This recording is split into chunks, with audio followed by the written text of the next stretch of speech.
Hi guys, so hello, welcome back. I hope you're all really well.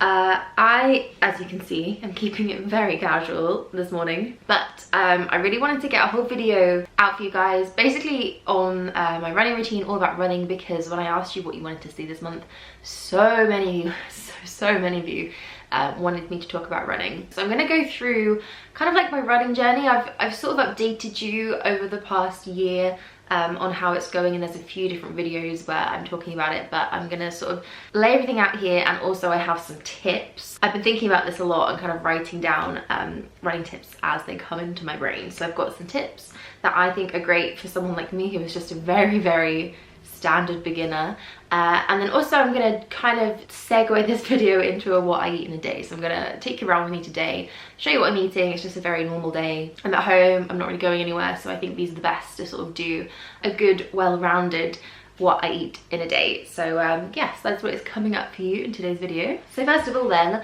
let's talk about running. Now it's actually been over a year since I started running. I was actually in June last year. I feel like it was sometime around my birthday, my 25th birthday, 26th birthday, sorry, wow, I'm aging too fast to even keep up with. Sometime around my 26th birthday, I downloaded the Couch to 5K app. I got myself a pair of running shoes, and that's where this all started off. So I'm going to talk about that first, because this is the number one question that I get asked. How did you get into running? What app do you use? How did you even kind of start doing that? Because it does seem like a big thing to just kind of get into and not know where to begin and being quite overwhelmed with it all. So I say this, and I've said it before, but I cannot recommend enough the Couch to 5K app. It's run by the NHS, it's a free app, and it basically is just a guided run. So you plug in your headphones, you start the app, and it tells you exactly what to do, and I love that because I really enjoy being told what to do. It's almost like a little personal trainer, but for running. If I'm just kind of going out on my own, I do struggle. I like to have someone in my ear letting me know when it's time to run, when it's time to walk, the kind of pace that I need to be keeping up. So I just settled straight into it, and I think it is such a great thing if you're thinking about starting running. So it's split into 3 runs a week, and there are 9 weeks on the app. I am not actually even on week 9, and I've been doing it now for over a year. And I wanted to talk a little bit about this because there's been quite a few times where I've got to a certain point with running, and then I've either taken some time off, or I've felt like I've sort of hit a wall, and I've just decided to sort of start again. And I don't think that's something you should feel discouraged by. Sometimes life just gets in the way, sometimes it's not quite the right moment. I think over the course of the last year, I've kind of gone through it a few times, and it's only just now, so back again at the year marker, that I've reached a point that I've never been to before. So I was quite stuck on 1 week in particular, and it's where you start to do a full run with no walking, and that does seem very daunting, and to me it was daunting, and I think it is so much more of a mental thing than anything else. It's definitely very much in your head, because at that point your body will be able to do what it needs to do, and you have the fitness level there to run for that amount of time. I just find that it is a very mental thing. So here we are now, and I feel like I've kind of broken through that wall, and I am on to one of the final weeks. And yeah, I'm quite excited to see if I can actually finish it this time around. And then it'll be a case of moving on from that. Maybe there's another app that I need to download, but that will be something that I think about when I come to it.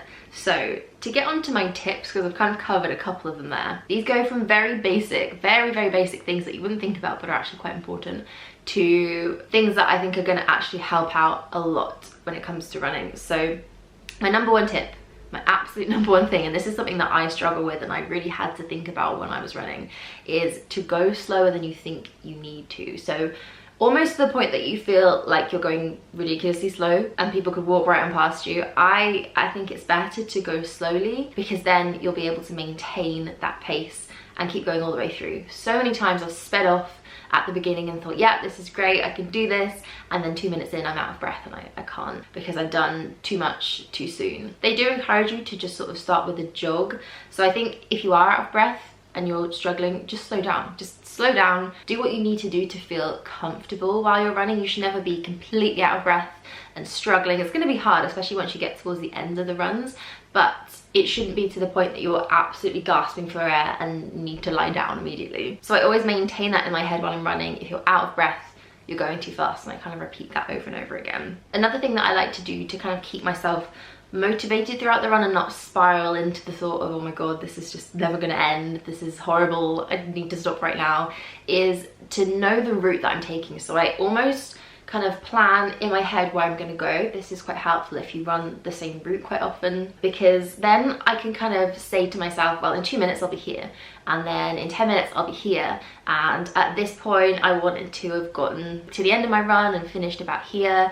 And that really helps me for some reason, and I think this is why I struggle to run on treadmills. It's just kind of endless and there's no kind of goal in sight, and you're just running and running, and it's harder for me that way to kind of get through it mentally, which is one of the biggest parts. I also think running outside in general is great. The very first time I actually did the Couch to 5K, I was running on a treadmill, and I think that's probably the reason that I didn't get so far into it, is because running outside is so much different. It's so invigorating. Rain or shine, I actually love running in the rain because it's so cooling and refreshing. If it's sunny, it can get a little bit uncomfortable. If it's warmer, but it's still just nice to run around in the sun. What I like about it the most is just taking in my surroundings, and I find I switch off so much. I've learned to just absolutely not care what people think. At first I think I was a bit paranoid about running past people and looking awful and feeling really unfit, and you just come to realize that nobody is looking and it doesn't matter. And I feel like I've really been able to switch all that off and care so much less about what people think of me, not just in running but in life in general, from doing that and learning to just sort of zone out. So I think that's been a really big help. This next tip will kind of probably vary between people, but for me I think it is so important to eat something before I go, whether that is just a quick banana or some sort of energy bar or a proper breakfast and a smoothie. So especially if you're running in the morning like I tend to, I don't do my best and I don't have as an enjoyable of a run if I haven't eaten something like an hour beforehand. I can do it at a push, and there was a time when I was just running on empty and then having breakfast when I got back, but I always find I have more energy and I have more drive when I have eaten something first. So if you are running in the evenings, that's going to be so much easier to do. I used to run in the evenings before I moved to London and always found that I did have a lot more energy. So if you feel like you can be a nighttime runner and you feel safe enough doing that, because honestly I would not feel comfortable running outside where I live now at night, and that's just something I have to deal with, because it was great when I lived in the middle of the countryside. But yes, eating something first, something that's going to be like slow release energy, is a great help. So running apps are great as well. I think everybody's going to have their personal favorites just depending on what sort of interface they like and how they like to manage their runs. I personally use Strava and I think it's great. I follow Joe on there, I think it's the only person I follow, and we like each other's runs when we do them. To begin with, I wasn't actually tracking my runs, and I think there's such a sense of satisfaction in doing that and seeing what your pace is, how far you've gone, if you've done better than the week before, how many miles you've accumulated over the month, and that's all things that Strava do, and I think all things that most running apps will be able to tell you as well. So that for me is so great, especially when it comes to looking back on runs that I've done previously and seeing that my pace has improved, or that I've done the same run a few months apart and I'm better or worse at it, and places and areas that I need to improve. So I think keeping track of things is always quite fun. I do like scrolling through and really analysing all the little stats and data and things that they give you. A couple of smaller tips that I have, but just as important, are to wear SPF. Always wear SPF when you're going outside, especially when you're running. Sometimes the sun beats it on my face and it's quite a lot. So always remember to put your SPF on if you're doing even just minimal skincare before you run out the door. That is the most important. Also wear lip balm. I ran without lip balm the other day and it was the most uncomfortable thing. So I have 2 pairs of running shoes, and I kind of alternate between the two depending on how I feel or how far I'm going to be running. So my main ones are these from Adidas. They are so beaten, so worn and used. And these I think are the Adidas running trainers. They're the first trainers I got, and they literally feel like nothing. They are so featherweight. The only weight is in the sole, and it is almost kind of airless. And then this whole part is just like, it's actually called Flyknit, but it's like a sock. It feels like a sock to me. You basically just slip this on. You can do the laces up to keep it tighter, but you don't actually need to. It is just like a big sock over a sole. There is just no resistance with these. They feel like you're running without shoes on.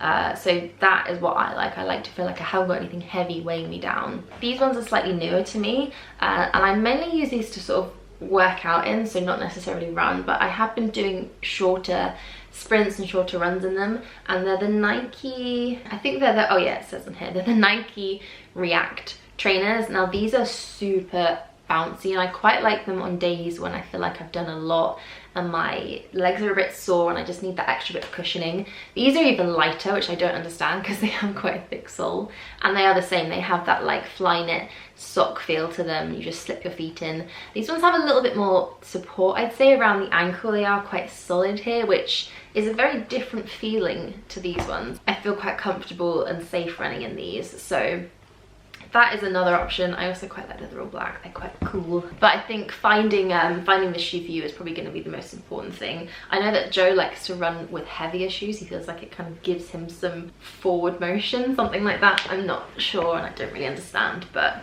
if you're starting out and you don't know what shoes to wear, I think those are great options to go for. And then the final thing I'm going to talk about is music. So I personally like to listen to music when I run.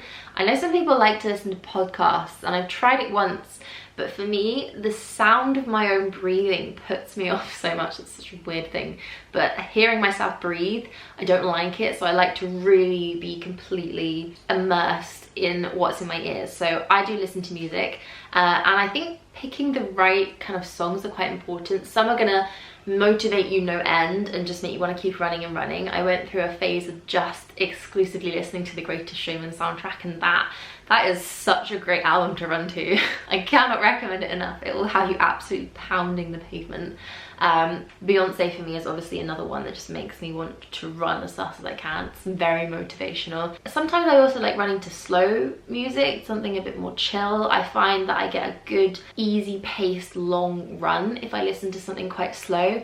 And one thing that I do find hard is listening to music that is quite fast paced, because something in the way my brain and my feet connect have to run to the beat of the song. I don't know if anybody else is like this, but I struggle so much to run off beat, and that basically means if I'm listening to a song that has quite a fast beat, I run really fast, sometimes too fast. For example, Taylor Swift's Shake It Off is probably the best running song to just absolutely go for it. To me, it just makes me want to run fast. But if I'm doing that at the beginning of my run, it's difficult because it does make you go very fast. So I tend to sort of save that till the end. So just thinking a little bit more about what you're listening to, how it affects the way you run, if it affects you in the weird way that it does to me, is something to take into consideration too. So I think those are my tips. I would not call myself a runner. I'm someone that's getting into it and enjoying it, and I think you don't have to be perfect at something to enjoy it and achieve things. You just got to do what feels good and what feels good for you. So hopefully some of those might have stuck and maybe given you something that you were looking for, but for me, those are all really important. So yes, I am gonna stop talking now and get on with the day. So this is where I'm gonna switch over to what I eat in a day. I'm gonna show you guys everything that I'm eating, and I hope you enjoy it. If you have any questions, anything that I didn't answer that you wanted me to talk about a bit more, leave them down below in the comments and I will try and get back to you there. And yes, let's go get some breakfast. Good morning, guys. So it is, I think it's about 8, just before 8 o'clock. Today, and I have gotten up and I'm just throwing my running kit on. This is what I do on a day that I am going to go out for a run, because I just need to sort of get it done in the morning. So the very first thing that I do is fill up a big bottle of water. Now this is, I think it's 1.5 liters in here, so it's pretty substantial. I don't take this with me when I run because I find that I don't need it. I don't want to get into the habit of needing water, and also it's absolutely massive and I wouldn't be able to carry it. So I always start the day with some water. Try and drink maybe like 1/4 of this or half of this before I go out for a run, just to stop me from getting stitches and things, because I find that if I'm not hydrated, I do notice it in my body and it does feel harder to run. So big jug of water, very important. I'm actually going to make a smoothie today. Sometimes I'll just eat a banana. I've kind of gotten into having a smoothie before I run recently. It feels like it fills me up, but not too much, and it also gives me a bit of energy. And I think I've made this before on a vlog, but I'm just going to run through it quickly with you guys. So the last time I made this, I had quite a few questions about which blender I was using. This is a VitaMix. I'm not sure exactly what type or model of VitaMix it is, and I have to say, I love this. I really do. But it's not an essential. These are kind of obscenely expensive, and although they do a lot of things, I think especially when it comes to making a smoothie, there are so many other blenders and other things out there on the market that do a good job. So definitely don't need to invest in VitaMix. That is what I have and what I'm using, but it's not a massive thing that you need. So the smoothie that I'm making is quite a simple one. It is just a banana. Normally I'd freeze the bananas, but again, I have not gotten around to doing that, but it does make it taste a lot cooler and a little bit more like ice creamy. I am gonna put in some oats next, just a sprinkle of them. I find that fills me up quite well, and oats are slow release energy, so quite good for eating before you run. And then most importantly, I'm gonna put a whole whack of spinach in here, get the greens in. I never really measure anything out with this other than the liquid that I put in, so it tends to be a little bit different every time, but that's fine with me. There's a few extra supplements that I'll sometimes add in, so I've got protein powder, flax seeds, and chia seeds. These I'll usually just do kind of like a tablespoon, a heaped tablespoon of. Flaxseed about the same, maybe a little bit less, because too much of this can make it taste a bit mealy. And then I'll sprinkle in some chia seeds, and not to forget the most important ingredient, some almond butter. I mentioned this before, but this makes the smoothie taste so good. I love almond butter in general, I think it's amazing, but a little bit of this chucked in just makes it so good. I'll usually top everything up with some plant-based milk. My favorite plant-based milk is almond milk. I cannot drink any other almond milk than this one, the Rude Health almond drink. So I do a cup of this in there, and then I am gonna add in some ice cubes because I didn't freeze my bananas, so it's gonna be a little bit lukewarm. If I don't do this, it's going to be a bit room temperature, and I prefer it to be a bit more icy and refreshing. So I'm going to set that to the smoothie setting on here, and then blend it away, and that is going to be my smoothie this morning. I'm going to drink that and then give myself a little bit of time for it to go down and go for my run. So I've been back from my run for a little bit now, and I just fancied something. It's not quite lunchtime yet, but I just had a shower and a bit peckish, so I just chopped up some plums, some little plums, and then I put some plain yogurt down. This is just Alpro yogurt, which is plain soy yogurt, some granola. On top of that, the Deliciously Ella granola, which is so nice. Put the plums on top of all of that, sprinkled a few seeds as well. These are just pumpkin and sunflower seeds, and then just did a little drizzle of maple syrup to make it sweet. This is one of my favorite little snacks to eat, or sometimes have this for breakfast. It tastes really, really good. So it's about, I think it's about midday, one-ish. I've just made myself some lunch. I did pop out earlier, and I remembered to take my Keep cup with me, which I'm trying to get better at. I'm really trying to remember now to bring it with me, and if I don't have it, I don't get a coffee. So today was the day though, and I went and got myself a decaf oat milk latte, which I have to say is my favorite order at the moment. So I've been drinking that, and then this is the lunch that I've made myself. It's a bit of a working lunch because I'm editing right now, but this is one of my favorite quick and easy but filling and tasty lunches to make. So it's kind of a variation of scrambled tofu on toast, and this is such a great substitute if you really are missing out on scrambled eggs, if you've gone plant-based or vegan. So all you need to start with is a block of tofu, and I just cut this up and then mash it with a fork, and this kind of gives it that scrambled egg looking consistency and texture. I added a little bit of oil into a pan, heated that up, and then popped in the tofu. I think you have to work quite quickly with this, so I added in a sprinkle of turmeric. This is what's going to give it that yellow color.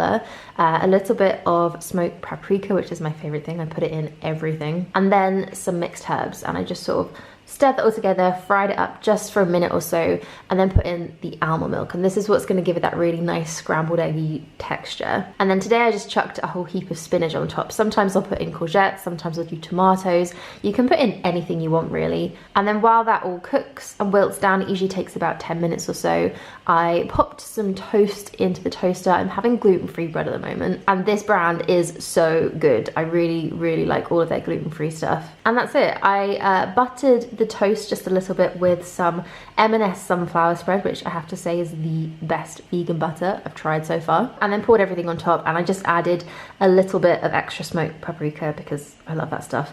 And then some salt and pepper. Last minute decided to cut up some avocado, so I just halved an avocado, sliced it, and then popped it along the side. And that is my lunch. I am so looking forward to digging into this, which I'm gonna do right now. You're nervous? You're professional. So hey guys, right, so it's tea time and I'm gonna make some food because we're hungry. Dinner time now. It's actually way past dinner time and it's Friday night. We've already missed the first showing of Love Island and we're having to wait for it on catch up. So tonight's dinner has to be a super quick, really easy, absolutely no thought involved type of meal because both of our brains are just... yeah. So we're gonna do a stir fry. I feel like I'm on a proper little cooking show with you there. I'm like the professional chef and you're the one that keeps the show together. Is supposed to be helping but does absolutely nothing. So I've got a big bowl of veggies in here. I've got some broccoli, kale, I think there's red cabbage in here and normal cabbage, lots of green things. And I've also cut up some mushrooms and I got some Mange 2 to stick in there as well. I don't really like using these that often because I'm pretty sure there is all sorts of sugar and bad things hidden in these, but they are the easiest thing to just have in the fridge and use when you want a really quick but tasty dinner. So I'm gonna use this black bean stir fry sauce, which is apparently vegan. And I've got some rice noodles. I quite like rice noodles. And these ones are gluten-free too, I think. So they're nice and light, they're not too heavy. So all of this is gonna be chucked into a hot pan with some oil. I'm gonna do the vegetables first and just kind of wilt them down, fry them off. And then just add in the noodles at the end, stir those through, and last of all, the sauce just for a few minutes. And there's our dinner. We decided last minute to cook some corn because we were hungry and it was in the freezer, so that got added in too. But I am looking forward to this slightly healthy variation of like a Chinese kind of chow mein. That's what it makes me think of anyway, so it's a really good weekend night or Friday night dinner, which feels a little bit indulgent, but isn't too bad because it's got vegetables in it. It's a little bit green. So that is everything that I've eaten today. I hope you enjoyed this video, guys. I'm not gonna make this outro too long. Thank you all so much for watching and I will see you soon. Bye. One last thing before going to bed. Cup of tea and a biscuit.